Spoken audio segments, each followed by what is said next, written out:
Before the current direct remote ID for UK drones has even come into operation fully, with a year and a half or so left for many drones to comply within, Geeksvana has been informed by multiple sources that network remote ID is in the final stages of negotiation.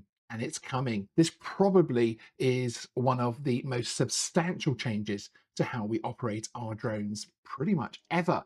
Today, I'll explain what we know, what the official line from the CAA is, and remind you exactly what network remote ID is.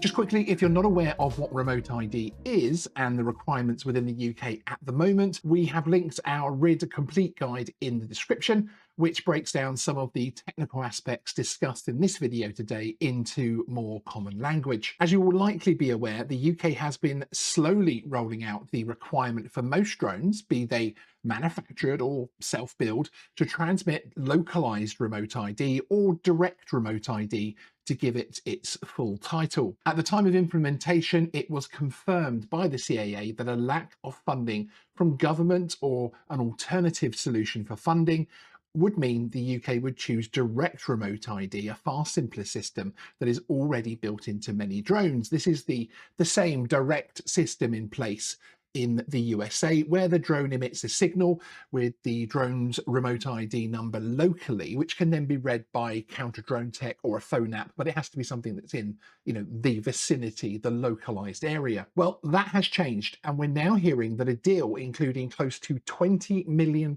of funding for a network solution is in the final stages between the DFT and CAA.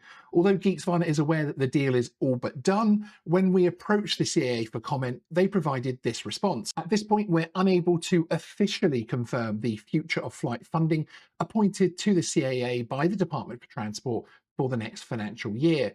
There is still some back and forth regarding deliverables, goals, and timelines for the programme that need to be resolved before we can formally discuss. So why is network remote ID back on the table? Why has funding this project come up the pecking order? My personal view is that the changing world of drone use around the globe has now triggered security concerns enough to make a network solution something that government and stakeholders see as essential. This decision has not been made since the most recent world conflicts have been rolling, as these things take time to run through, but recent issues in terms of drones and security around the world would certainly make a government sit up and decide to do what they perceive as effective. Some of the security concerns and issues faced in terms of nefarious drone use, and I don't mean people flying BVLOS, etc., means that network remote ID has climbed the rankings in terms of funding. So what is the key difference between the existing system and a hybrid remote ID system? Well, as this has been the CAA's preferred route all along and what they planned for originally, they've set out a lot of information about how they might handle a hybrid network remote ID system. In a previous public consultation, they explained the following. Our view is that hybrid remote ID, i.e. network and direct, offers the optimal solution for the UK. The network remote ID would be the default approach and would enable the remote tracking of UAS and historic investigations when a connection to the network is possible.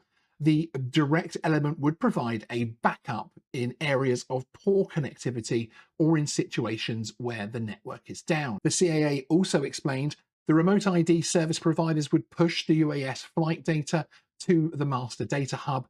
UAS flight data would be ingested and stored in the master data hub and made available to authorized users where access controls permit. So essentially, the biggest difference is that you would be required to connect to a network and allow your flight data to be uploaded to a central system. The CAA see this as something that would require the drone to be grounded until active. So what if you cannot get a signal? Well, in some areas, you'll be allowed to fly with direct remote ID active, but you shouldn't rely on this to be an answer to the issue, a way round it, as it were, and simply always claim that your device cannot connect. This is what the CAA say about that. We recognise concerns raised around how network remote ID would work in areas of poor connectivity. A proposal we're considering is to define remote ID zones where the UAS would require active network remote ID to fly in certain geographic areas. In other areas where security risks are lower and mobile connectivity may be poor, Operations would be allowed with direct remote ID enabled, provided that the UAS must first attempt to enable network remote ID. Even when using the backup of direct RID, the system would look to upload the data when next possible. I would probably expect to see congested areas like towns and cities and other areas requiring a network connection, or you simply will not be able to fly your drone. If you're in a more remote area like a country field, your drone would allow flights by reverting to direct remote ID temporarily. When is this likely to happen? Well, as it is a security concern driving the project, I would expect the CAA and DFT to want to push forward pretty quickly. Previously, when Geeksvana questioned the DFT on this topic, they stated that it remained an aim to bring hybrid remote ID to the UK by circa 2030. There is, of course, an entire system to devise, implement, and filter down to manufacturers and users. As regular viewers of the channel will know, I sit on an independent advisory group for the National Police Chiefs Council Counter-Drone Unit, and a previous release via that group included the following explanation by the DFT directly. At the time, they were confirming the delay of hybrid remote ID and the implementation of the direct approach. I would like to emphasize that keeping current legislation to require direct RID does not delay or compromise the potential to deliver hybrid RID at the earliest possible opportunity when funding allows.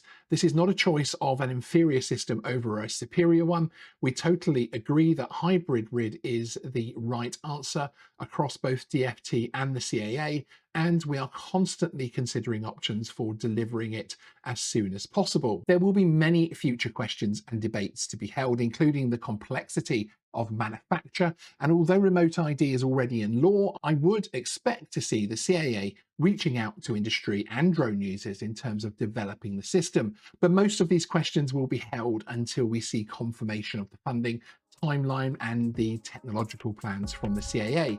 So if you're new here, hit the subscribe button to hear more about this in the future. Sean out.